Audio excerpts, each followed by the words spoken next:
Assalamualaikum warahmatullahi wabarakatuh.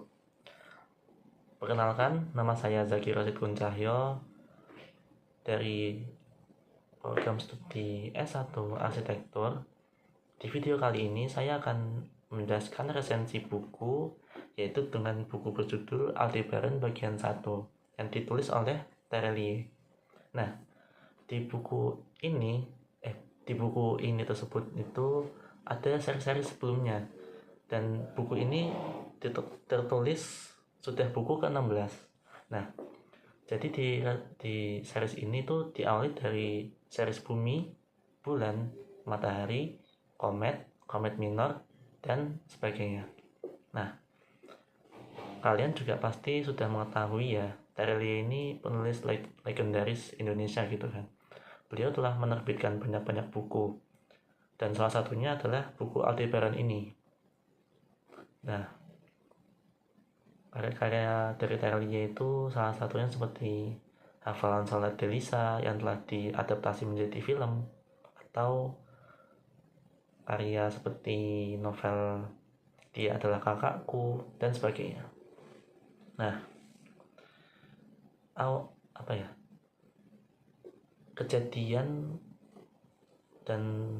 kejadian yang ada di novel Aldebaran ini itu menceritakan dari kisah sebelumnya, yaitu kisah di klan Komet Minor setelah melawan bunga matahari hitam dan si Sally dan Raib yang telah melawan itu. Lalu si Sally ini harus menentukan pilihan, memilih antara Ili atau ayahnya Raib untuk hidup gitu. Nah, setelah itu si Sally memilih Ili untuk hidup karena ada satu alasan lah. Karena si ayahnya Raib ini berpesan kepada Sally untuk memilih Ili saja, karena ada satu alasan, saya lupa kenapa ya. Nah, setelah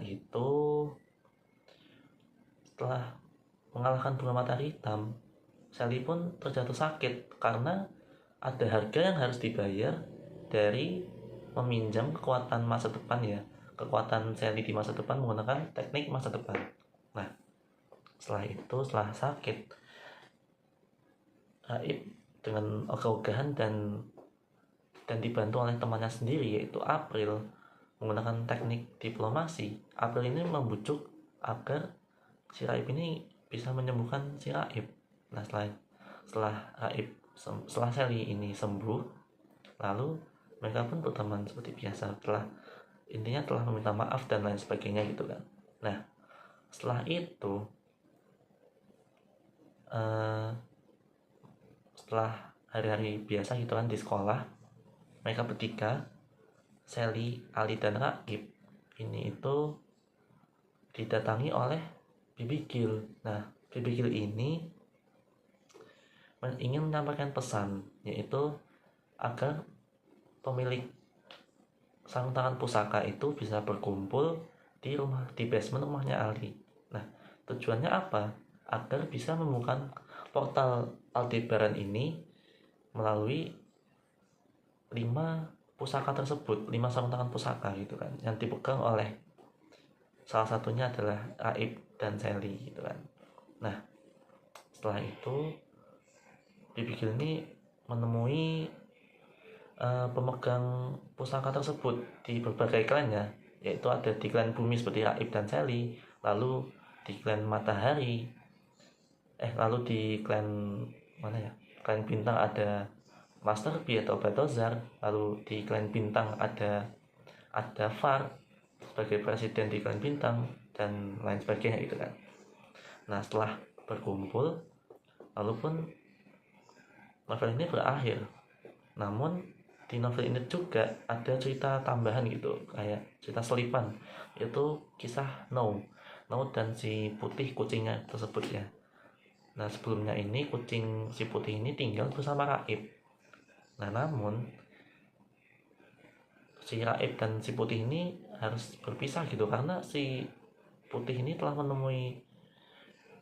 menemui pemilik aslinya, pemilik sebelum Raib ini, yaitu si No. Nah, Setelah perpisahan yang begitu berat, si Raib pun mengikhlaskan si Putih agar bisa ikut bersama Nuh. Nah, mereka berdua ini berpetualang menjelajah klan Bulan untuk menemui tempat di mana si Putih ini dilahirkan gitu atau berasal. Nah, si Putih ini ternyata berasal dari klan Bulan, yaitu terdapat di distrik hutan terlarang gitu kan. Hutannya tidak bisa dimasuki oleh manusia gitu kan, karena iklimnya berbeda dan hewan-hewan yang buas dan lain sebagainya gitu. Nah, setelah itu, setelah pencarian begitu lama, akhirnya mereka pun menemui portal, yaitu portal kaca ini ya, yang bisa untuk masuk ke tempat dimana si Putih ini dilahirkan. Lalu mereka pun bertemu ini ya, si Putih akhirnya bisa bertemu dengan keluarga yang dahulu, yaitu para leluhur juga ya, juga kucing-kucing juga sama gitu kayak si Putih. Nah, lalu si Putih pun memilih ini untuk tetap bersama si No, karena sejak kecil pun si Putih ini telah diungsikan ke klan Polaris, yaitu klan dimana si No ini dilahirkan, lalu tumbuh bersama dari kecil ya, dari si No dan si Putih kecil, lalu hingga sekarang mereka pun tetap bersama. Nah, itulah cerita yang terdapat di novel Aldebaran bagian 1 ini. Nah, mungkin itu saja yang bisa saya sampaikan. Kurang atau lebihnya saya mohon maaf. Wassalamualaikum warahmatullahi wabarakatuh.